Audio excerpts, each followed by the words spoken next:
Welcome to the Sacred Medicine Podcast. My name is Margaret Romero. I'm a Columbia-trained functional medicine nurse practitioner, and here I uncover the truth behind chronic illness so that you can finally heal. I'm a women's health and hormone expert and love empowering women to finally live their life fully and powerfully through optimal health. This is the Sacred Medicine Podcast.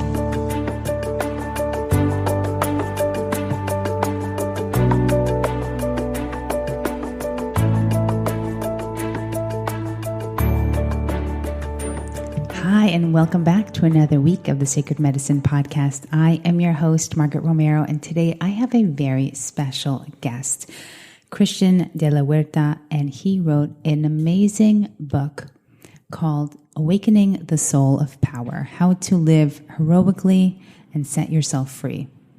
Well, this was such an amazing conversation because so many times we don't speak up. We don't say what's on our mind or in our hearts. And this is such an amazing book, and it's going to just show you how to learn how to really tap into our innate power, the part of us that has been shut down, or we're just so fearful, or we grew up in a space where we weren't able to speak our truth. And so speaking to a Christian today, it was just a beautiful reminder that we all need to find our voices. And it was like speaking to a kindred spirit, actually. And I remember growing up, I was so shy.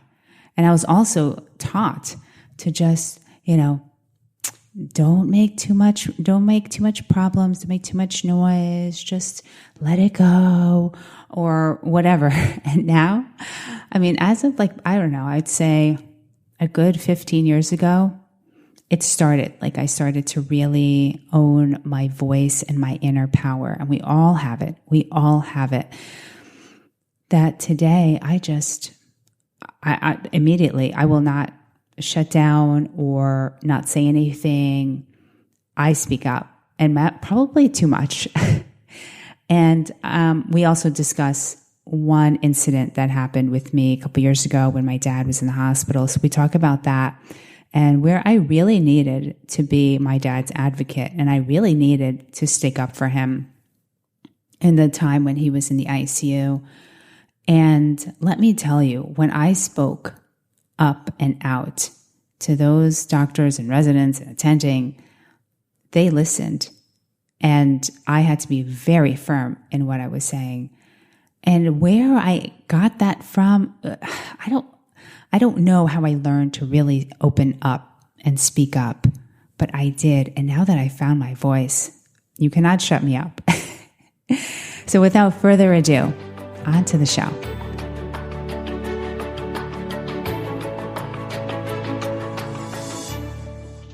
And we are back for another week of the Sacred Medicine Podcast. And we have a new guest today, Christian de la Huerta. Christian, thank you so much for being here today. Thanks so much for having me, Margaret. I've been looking forward to our conversation. Yes, for sure. We're going to be talking about your book today, Awakening the Soul of Power, How to Live Heroically and Set Yourself Free. What an amazing title. Thank you.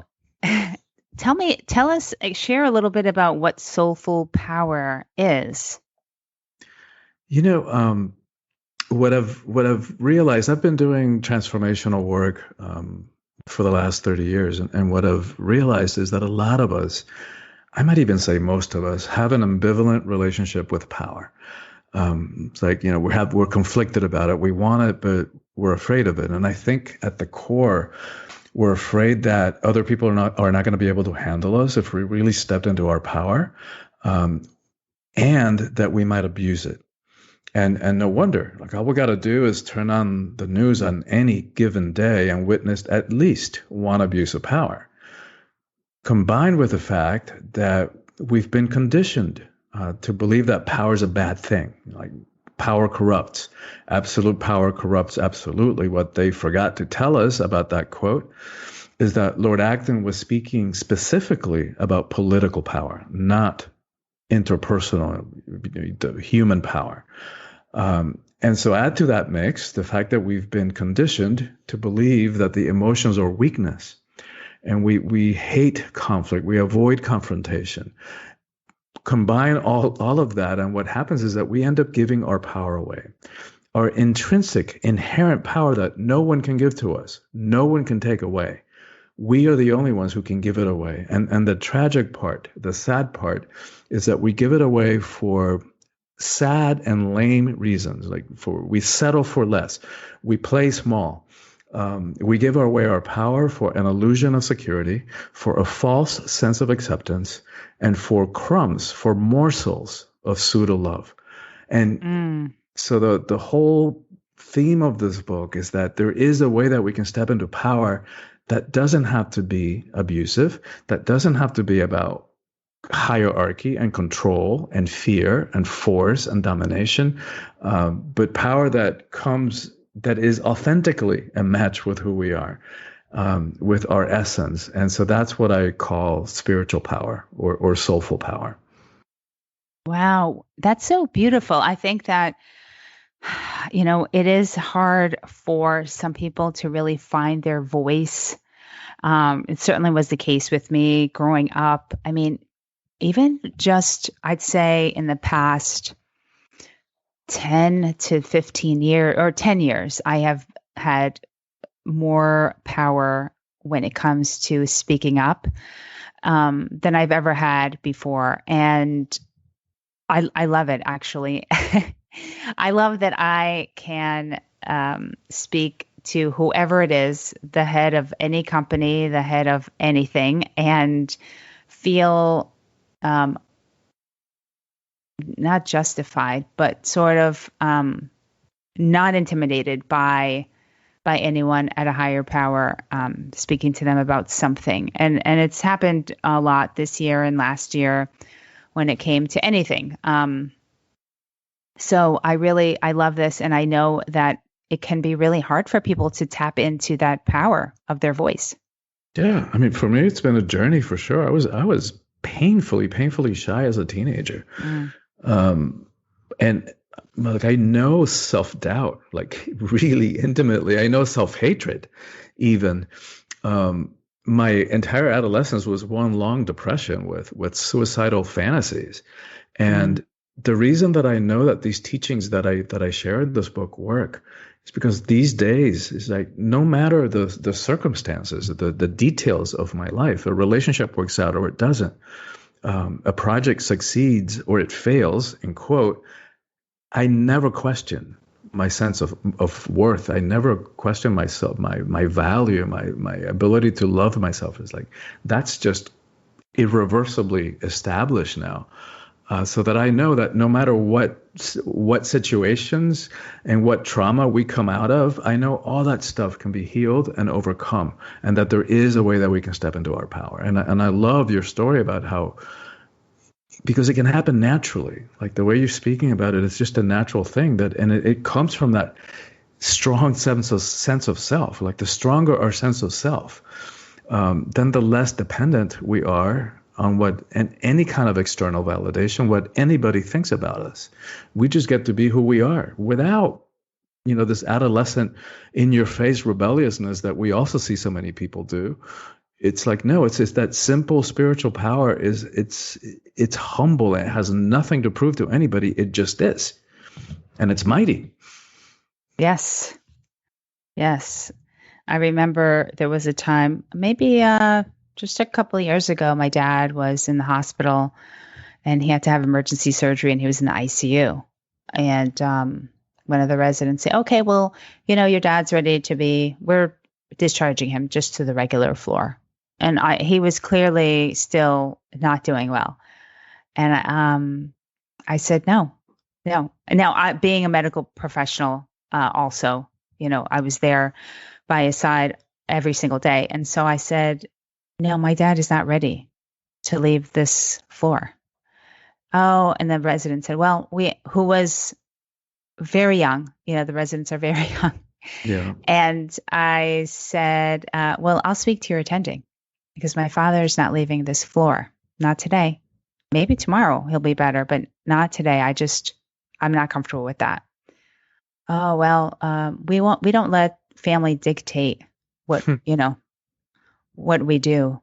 And I said, well, I'm sorry, but I have been in practice probably longer than you've been alive. So let me speak to your attending. And if that doesn't work, then I'm going to speak to the administration of this hospital because my father's not leaving the ICU today.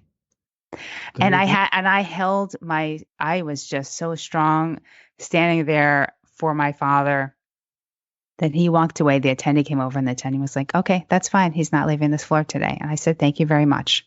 Because there you go. I was not going to allow it to happen. It was just not happening. And There I you would go. have gone. And you did it gracefully. You didn't throw a tantrum.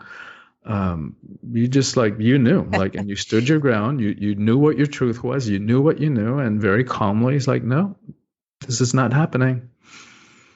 Yes. And how many times have all of us have we said yes when inside we really felt no? Exactly. Yeah.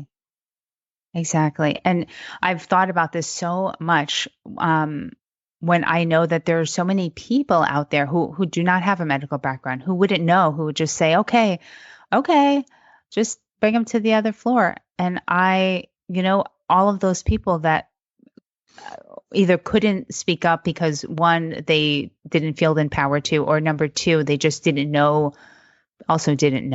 enough to say, he doesn't look well and I don't feel comfortable. And so I think about that all the time when it comes to patient care. And if certain things could have been avoided, medical problems or mistakes, I just see it a lot. So I was happy that I was there that day before they took him over without my consent. Yeah, and I mean, which is a whole other conversation about the type of medicine that you practice which is functional medicine, which means looking at the source of the problem rather than the symptoms. So in the same way that Oriental medicine does that. Mm-hmm. But that example that you're talking about is, it's like when I work with people in reclaiming their power, that's one of the first questions that I would ask is like, all right, what's the pattern? Because so much of this we're running subconsciously.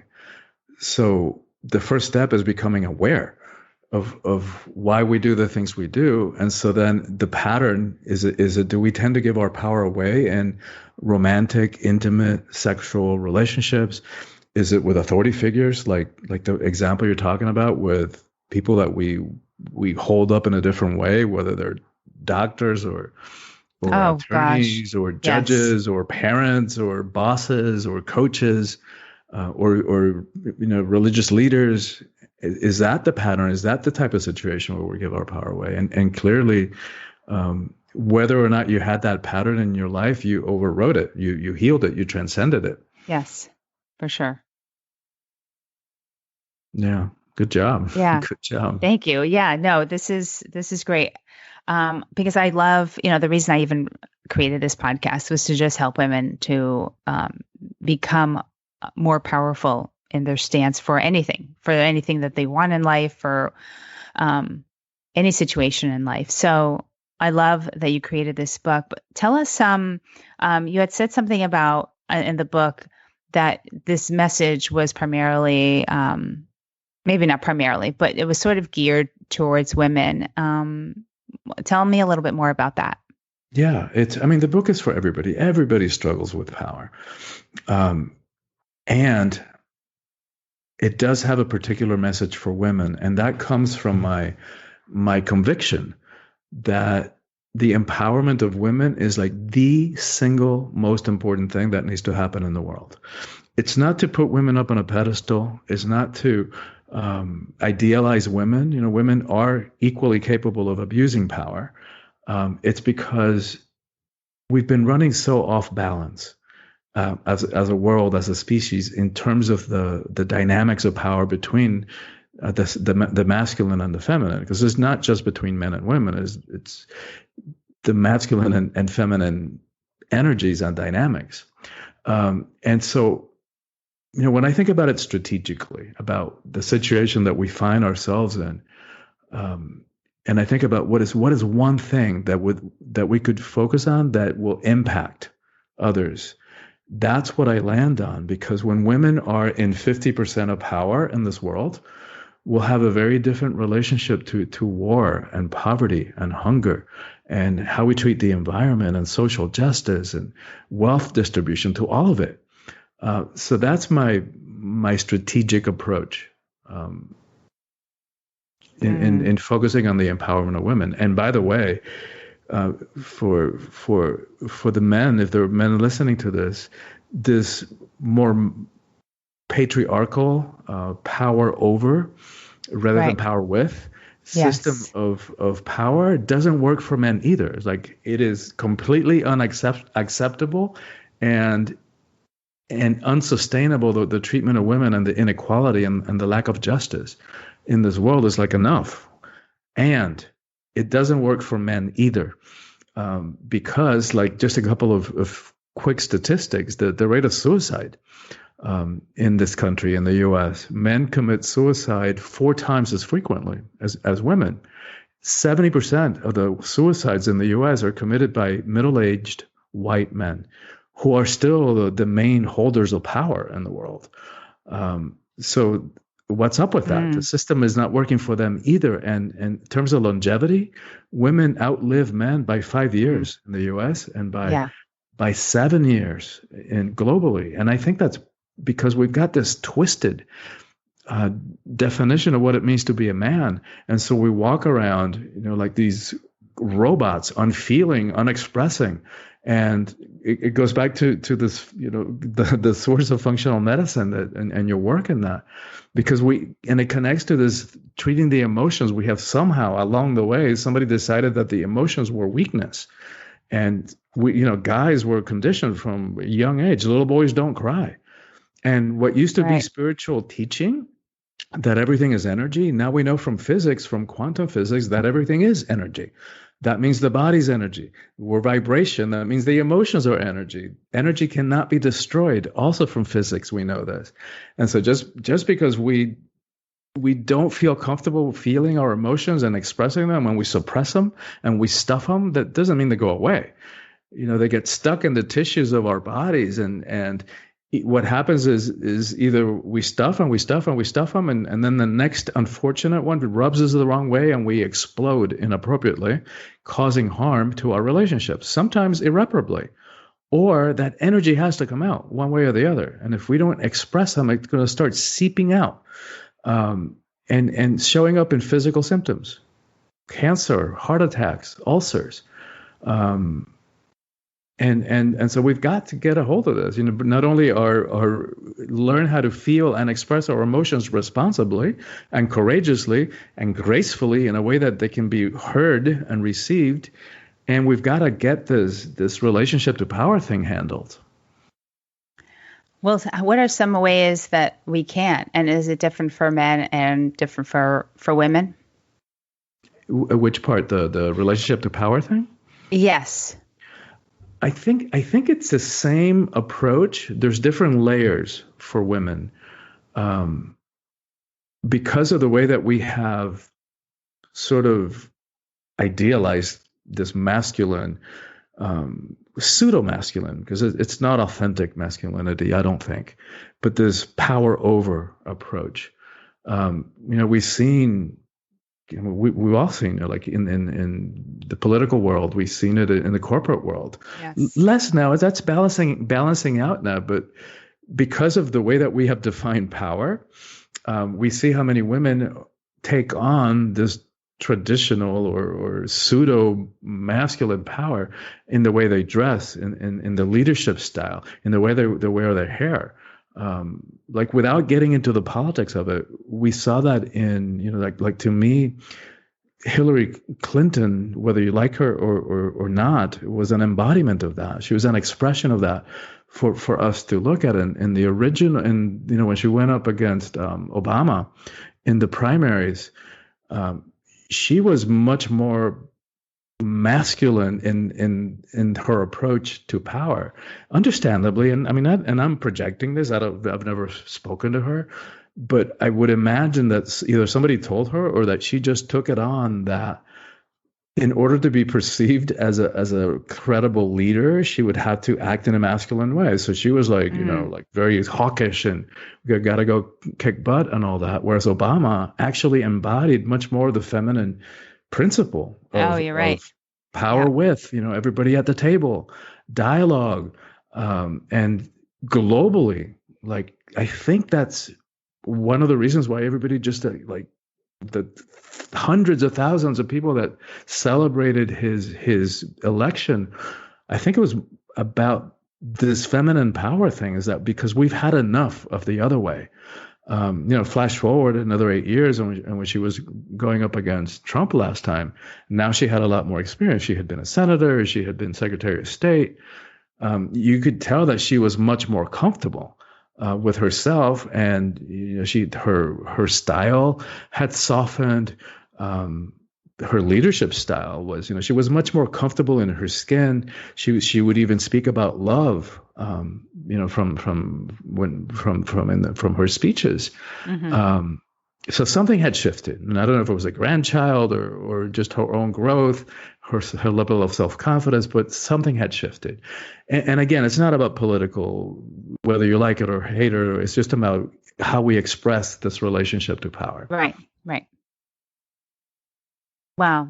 Yeah. And so, like, how do we do it? First of all, it's awareness. So we've got to be aware of why we do the things we do. So, like, deconstructing, like looking at what are our beliefs about power. And so when I do a retreat, that's one of the ways we start. We also spend time understanding the ego mind, which is critically important. If we want to have relationships that have a chance at working, if we want to have a sense of personal empowerment, if we want to have a life that's filled with meaning and purpose, we've got to understand what the ego is, because that is the source of our fear and limitation and self-made prison. So that's another critical step. And that's what the first probably third of the book is about, that. Understanding the ego, the prison of the ego mind, so that we can let ourselves free from it, because nobody else can. Nobody else can do that for us. Only we can let ourselves free. And then understanding the differences between the power. And so I spend, the rest of the book is looking at worldly power versus soulful power. And just in a couple of simple ways to say about that, we tend to associate power with, people who have fame, who have money, who are high up in some kind of hierarchy, whether it's a corporate ladder or some religious institution or whatever it is. But the thing about those kinds of power is that because they're outside of us, they're external. They're here today, gone tomorrow.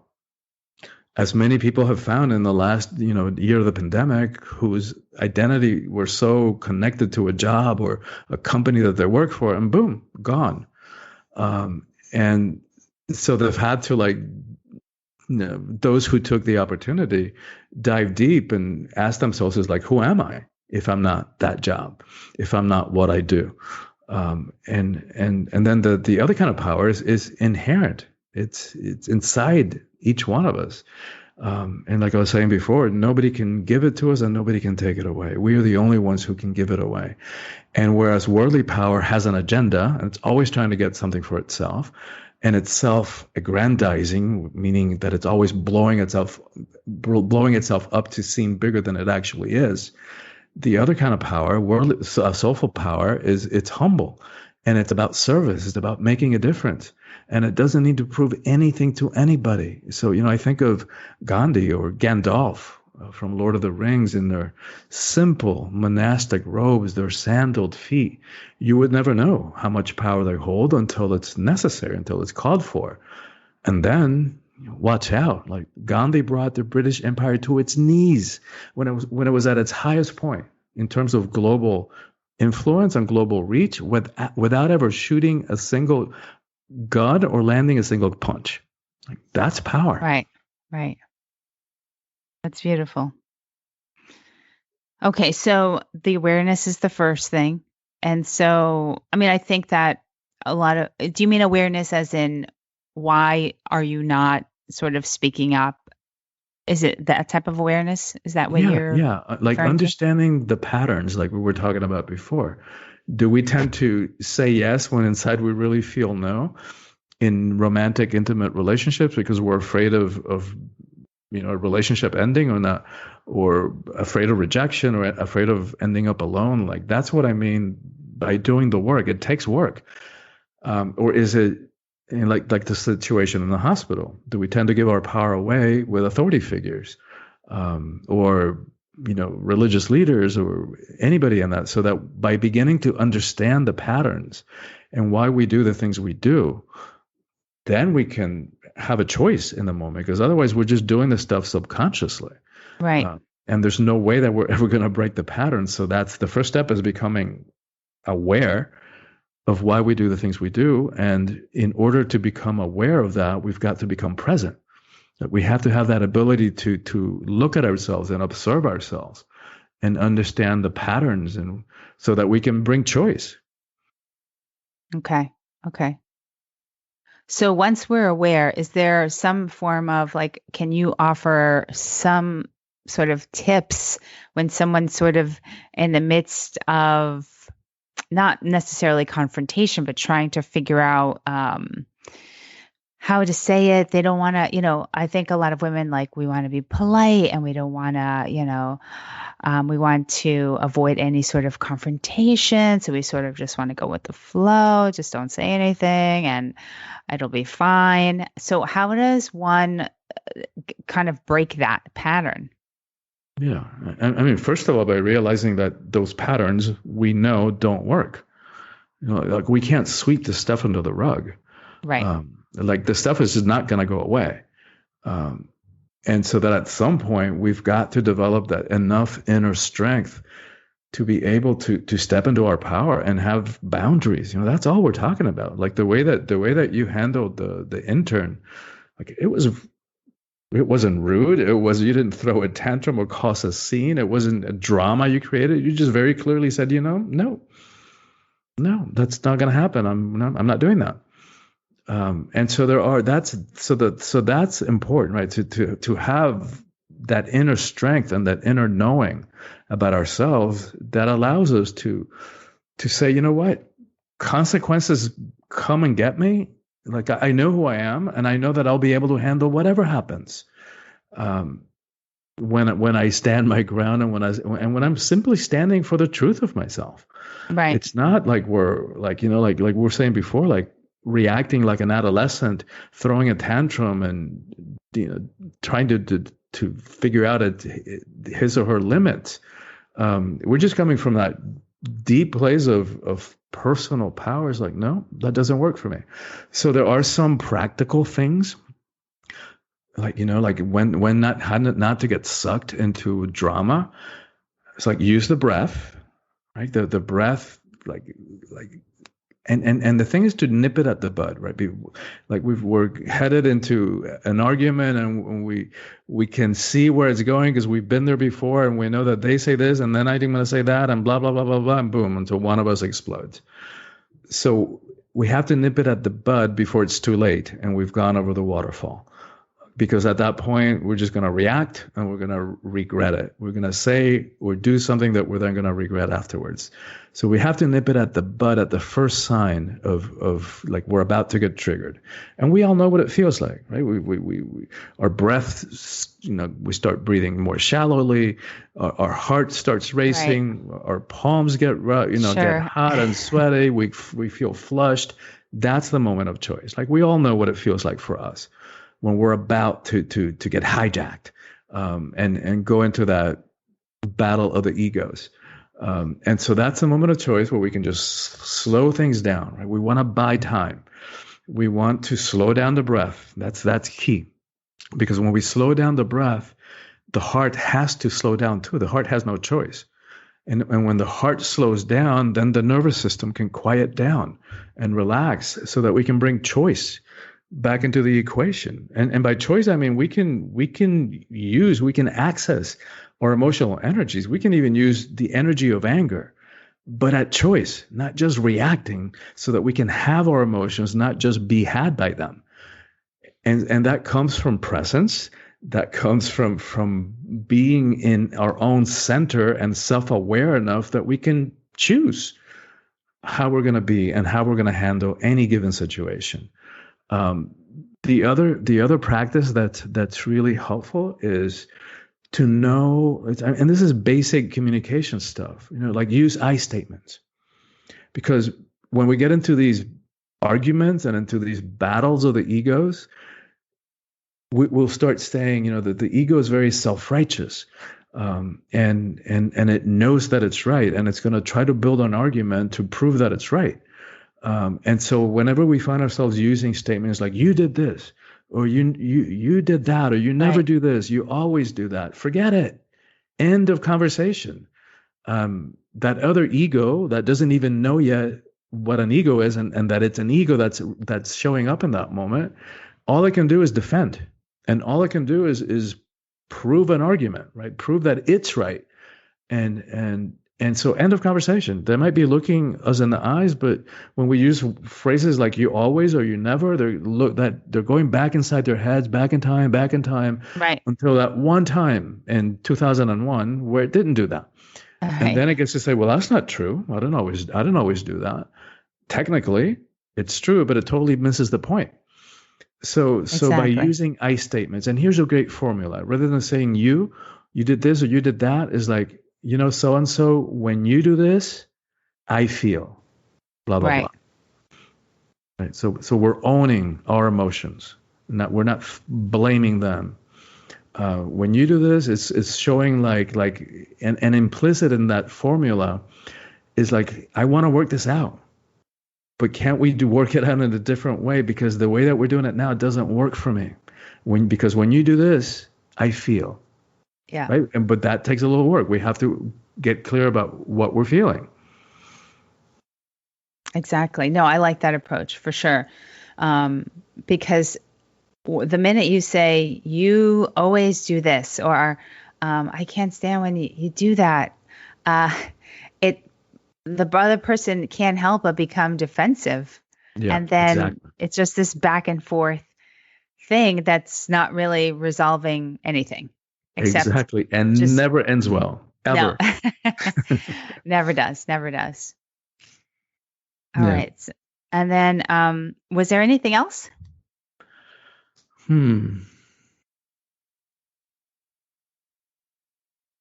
it's like anything that we can be guided to do that's going to strengthen our sense of self, our self-love. That's going to be empowering, right? So that we, like we were saying before, we become the stronger our sense of self, the less dependent we are on what other people think about us. Right. So whatever you're guided to do, whatever the audience is guided to do, whether it's read this book will really, really help people understand how the mind works and why we do the things we do. Or whether it's a therapy process, or whether you're just guided to any kind of healing technique, whether it's breath work or anything like that, that's going to be really helpful.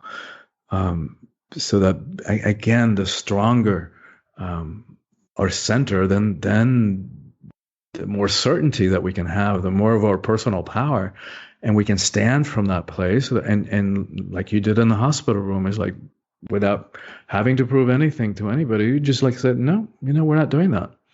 Calmly, professionally, just in your knowing, in your certainty. It's like, no, I'll do whatever it takes. I'll speak to your what is it? The presenting, the attending, and then I said the administrator of the hospital. Yeah, it's like, I'll do what I got to do, but we're not doing this.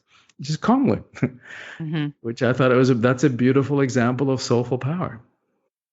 But I will say that at the very beginning, so I was also very shy growing up. I mean, extreme.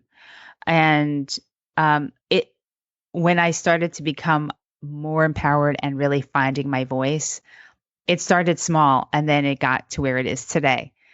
So it wasn't always that I would be speaking that way. Like even 10 years ago, I probably wouldn't have said that. Sure. So people need to know, I think, that it's like levels, like you start small and then you start to feel more and more confident. And then you speak up even more. And then you just, it's like a building up of your personal power. Exactly. It just doesn't happen overnight. Practice. It's like anything Yes, else. The more we totally. practice it, the better we get at it.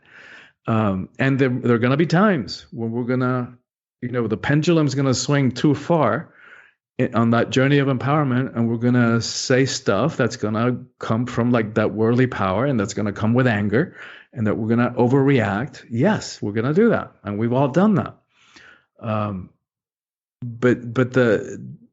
So we just learn, right, rather than then punishing ourselves for doing that, we say, all right, we make amends, we clean it up, and next time we do better, until we get to that place that you were at when you just very calmly, like in your centeredness, you just like said, no, we're not going to do that. We're not going to play that today.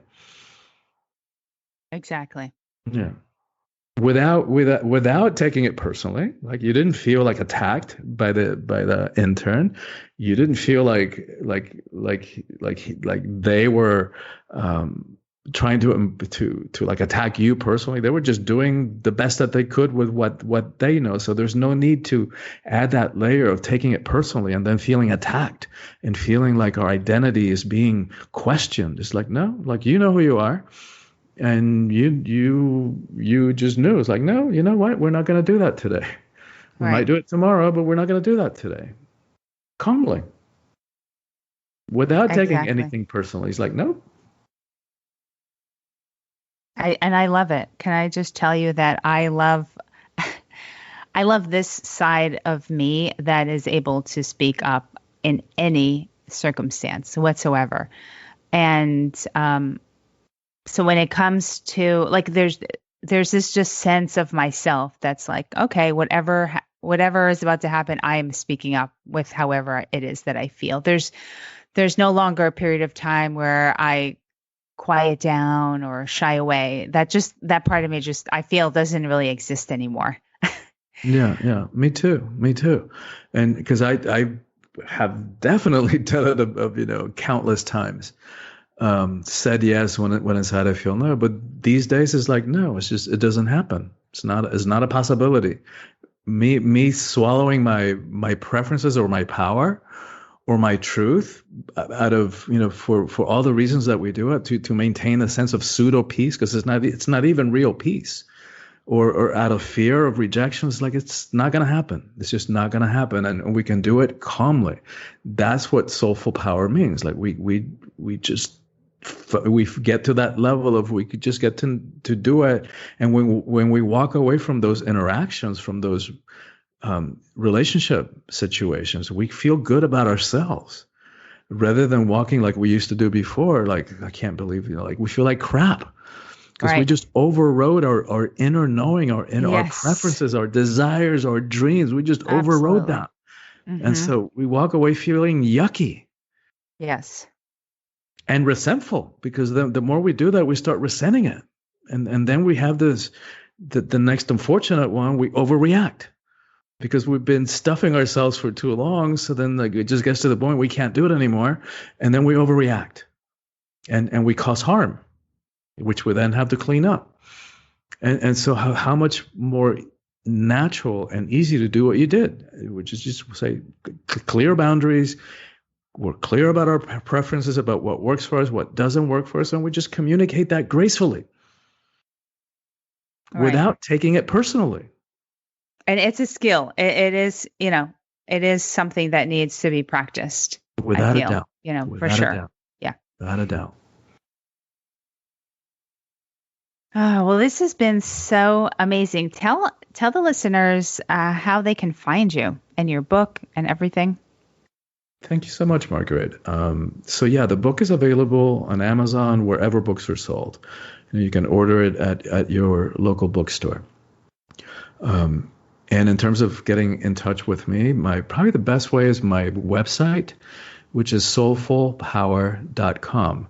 And if they get on my email list right now, and I mean, everybody, we all know how easy it is to unsubscribe. You just click unsubscribe. So anybody getting on my email right now, they'll get a sample chapter of the book, so they get a taster of the book. They'll get some power practices, which I've included in every chapter, And they're designed to apply the teachings, to integrate them into our lives so that it doesn't stay at the level of information. Like, we don't need more information. We're on information overload. What Right. we need is transformation. So that's what those power practices are designed to do, to integrate the teachings into our lives and apply them to our situations. And then they'll also get a guided meditation, a teaching and guided meditation about trust, which, in these days of chaos and uncertainty, anything we can do to develop a deeper relationship with trust is something that I would recommend. Absolutely. And are you on Instagram or Facebook? Yeah, both of those, LinkedIn, and from my website, they can access all my social media. What I love Instagram. What's your handle on there? Is it Soulful Power? It might be Soulful Power, but it might be Christian DLH. I can't remember. Okay. One account is bigger than the other one. I don't spend time on the other one, and I forget which is which. Okay. But if they go to my website, they'll access it. Perfect. Yeah. Perfect. Okay. It might be Soulful Power, but that might be the old one. I can't remember right now. Sorry. That's okay. I mean, most likely you have both, so yeah, that's perfect. Well, thank you so much. Was there any last bits of information you wanted to leave us with at all? No, I just want to say thank you again. Thank you so much for having me on the Sacred Medicine podcast. Thank you for your willingness to share, of yourself, because I know that when we do that, it makes a difference in other people's lives. And I think the work that you're doing as a healer and empowering women to lead healthier lives, and the way that you share about your rituals and your spiritual to help women de-stress and tap into intuition it's powerful work. So thank you so much for the work that you're doing in the world. Oh, thank you so much. I appreciate that. Well, thank you, Christian. We will speak again. All right. I look forward to that. Take care. Take care. I mean, this was just such a beautiful episode. I mean, talking about power, speaking up, and having your voice heard is just one of the most important things that we can grasp and harness in our lives, honestly, on many levels. And if you want to learn more about Christian and the book, head on over to margaretromero.com/episode 179. And you can follow him on Instagram as well.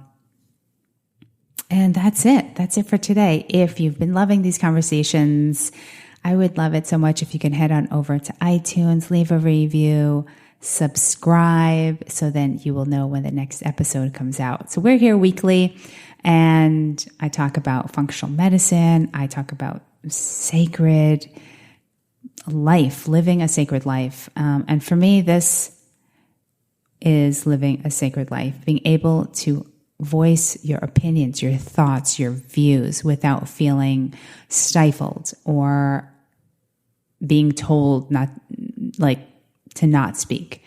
And so thank you so much for listening, wherever you are in the world. Thank you so much. Many blessings. Bye for now.